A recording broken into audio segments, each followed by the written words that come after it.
Oh, hi everyone, my name is Zulhafni Zulkifli and I'm the Chief Operating Officer of Public Speaking Academy. In case you're wondering why am I falling asleep, you may have faced this question before, which is how do I manage someone or an audience member who fell asleep while you're presenting? And there are three ways that you can help in terms of this scenario. Number one, remember that the moment you notice that someone is sleeping, that's a good habit to have, because you are taking in information from the audience members. And it is very likely, especially if you have a large audience size, that maybe a small percentage of them may be distracted, looking away, or even looking down at their phones, or maybe dozing off.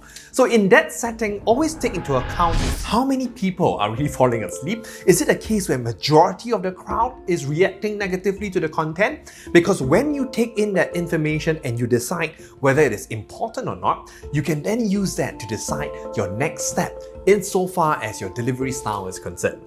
Now, after you have managed the information part, the next step is to play around with your delivery style. So what can you do? Add pattern breaks. Pattern breaks are essentially activities or even a different way of presenting that can help to pull in your audience members one more time. They may have dozed off not because of your own fault. It may be of an internal reason like falling asleep too tired, or maybe they had a long day prior to that. So in that case, what you want to do is try to break the pattern a bit for your audience members. One good way to do so is to just include an activity or even engage an audience directly by asking them a question. You don't have to ask a specific person, so of course don't go and aim the individual and go, you are the person who is falling asleep. Instead, what you're trying to do is just ask a general question and remind the audience members that this is not a one-way street, but a two-way approach.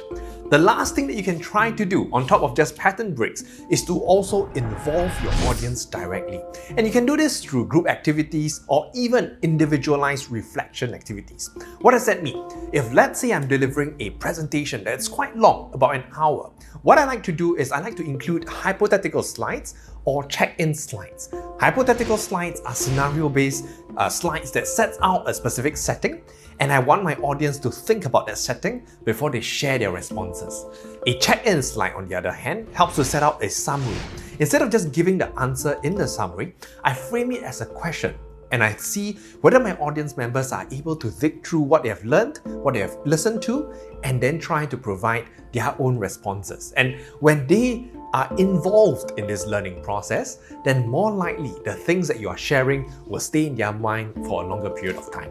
So if you do notice someone falling asleep like what I did just now, don't be afraid.